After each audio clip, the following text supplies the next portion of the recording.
This is the fry after you deep fry, maybe 10 minutes, 5 minutes, 5 or 7 minutes. It's yellowish like this. It's so crunchy, so you can leave it there.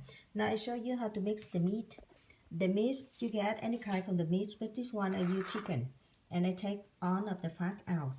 When you want to do this one, after you clean the chicken, you can slide it.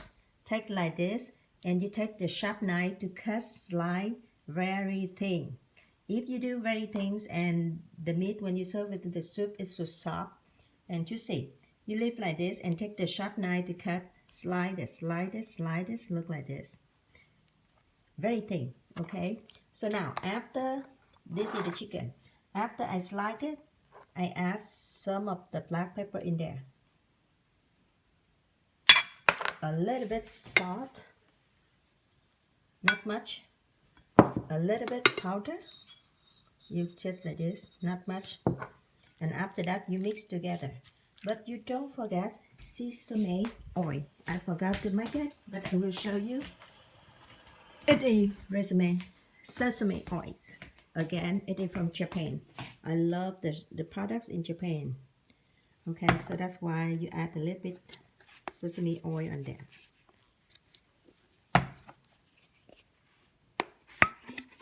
Not much, it's around half teaspoon only. And use like this. And the smell from sesame oil is so good. This is sesame oil. So I add a little bit on there. And I mix it. I mix like this. And you leave it around 5 or 15 minutes. 5 to 15 minutes. Until the meat is a little bit, wet. It's in the sauce. It is again sesame oil, a little bit salt, maybe less than 1/4 from teaspoon, a little bit powder from veggie powder like I showed you before, and everything like that you mix and you keep it on like 5 minutes or 10 minutes, and you do like this, mix like this. So now you use the mix like this.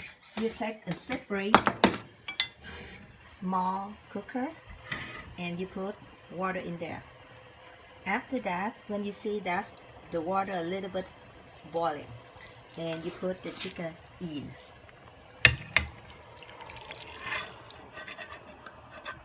Okay, when you put the chicken in, careful. You don't need to cook. So cook. You just cook very light.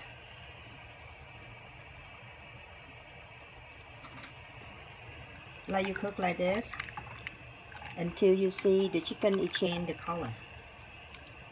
And you done. Okay.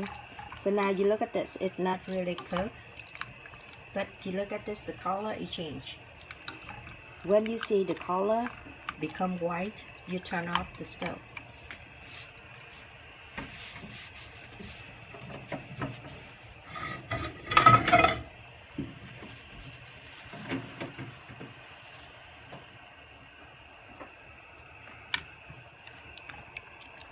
You turn like this until you see the chicken is a little bit white. Stop.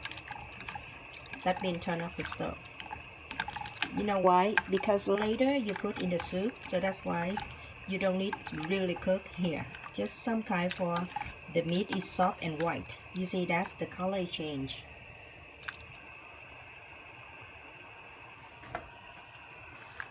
The color is right now it's a little bit white. And it smells so good because the pepper and sesame oil.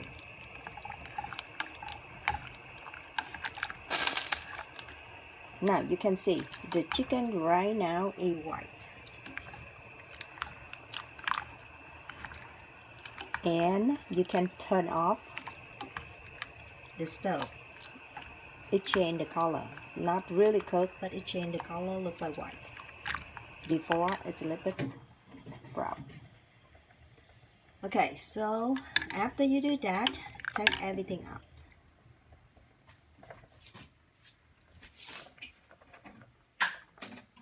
And you see the cook right here on the soup. We turn on the stove for make sure the cook is boiling again. About the chicken right here, you can take the water out. Take chicken only. Take all of the water out.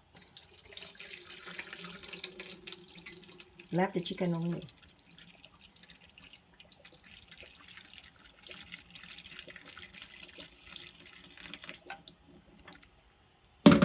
So now you have chicken only, and you look at the color, a little bit white, right? Before it's totally brown, but now it's a little bit white. So that means it's cooked half of that.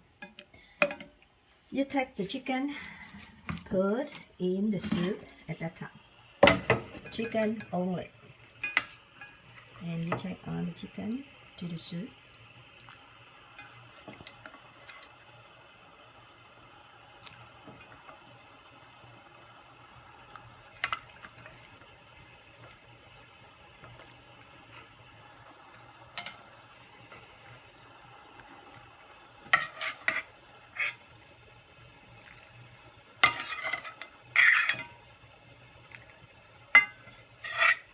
And last time you taste again. So make sure that you taste the soup again. So make sure you can adjust more salt, more powder, veggie or something like that before serving. So you want to make sure that the soup is so clean. So that's why you need to do like that for bubble can get out. And you can taste again for make sure everything okay with your family. I usually do so light, and after that when serve it, if some people they like more salty, they can add more, but I don't want to cook so so salty in the soup, so easy to adjust later.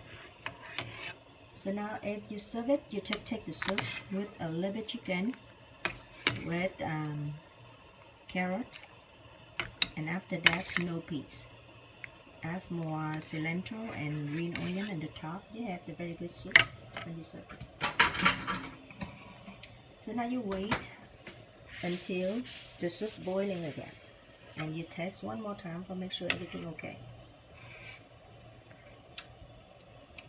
I think a little bit light, and I can add a little bit salt in there.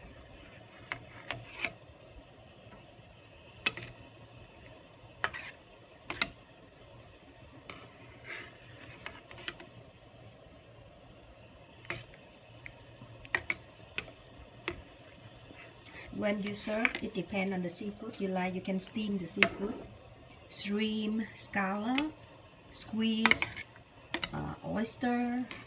You steam outside, and you just put in the soup when you serve. And finally, you add the range there. Now you look at this. The chicken, you can take it out for the soup. Just a few pieces of them.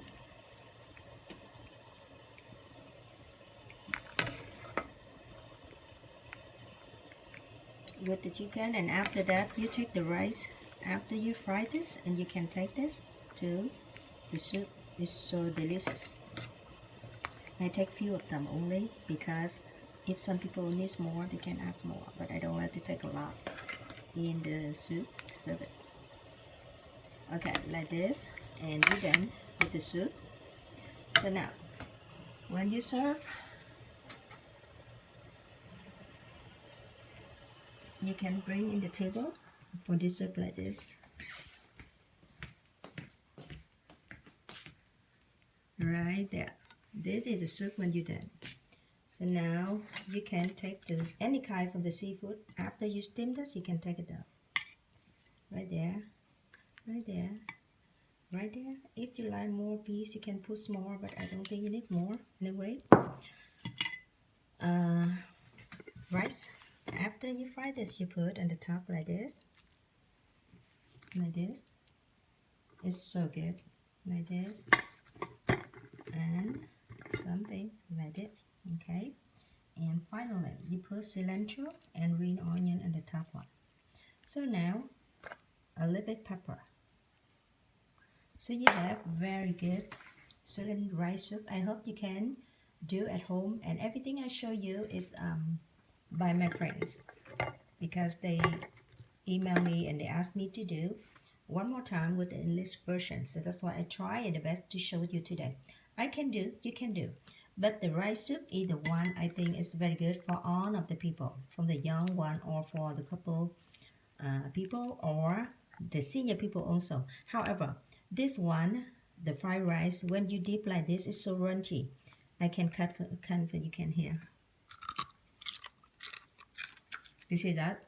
It's so crunchy. And you eat with the soup is so delicious, especially in the cold weather like the winter right now. The soup like that can make you very, very good one. Enjoy dinner or lunch or everywhere when you hungry. You can take the soup like that very easy. One more time, the way I do is just for simple. You make it, but the way when you like the seafood, for example, you like squid, you like some uh, nails or the oyster or something, shell, something like this, and you can do it. But with us, the veggie like this is so healthy. So you can make at home, and I think that it's you can enjoy what you cook. I can do, and you can do. The rice, one more time, the rice is every kind from the sticky rice, steamed rice, or whatever you eat already. And after that is leftover. You keep in refrigerator and you dip like this. It's so good for the soup. So I hope you do very good. Now, this is one more time. The fruits in Orange County, California is so much right now. Orange, banana, parmesan, and avocado. Now I show you this is the orange I got from supermarkets. If you look like this, but this is my orange tree in my front yard. It's so good. Right now it's still green, but if you see it's a little bit more orange and you can see delicious. So you see it's so different with the orange. This one have some kind like the lines on the top of the orange, but it's so good. And the outside in the supermarkets, they have the orange like this. It's so good color, but it's sour. One more time, hope you do everything is good from the sizzling rice soup, and any more question you can email me. And again, thanks so much for some people email me and put it on the the face, ask about the way how to do seafood sizzling rice soup again. So hope you enjoy, you try to cook, and you will be done. Thank you. Bye bye.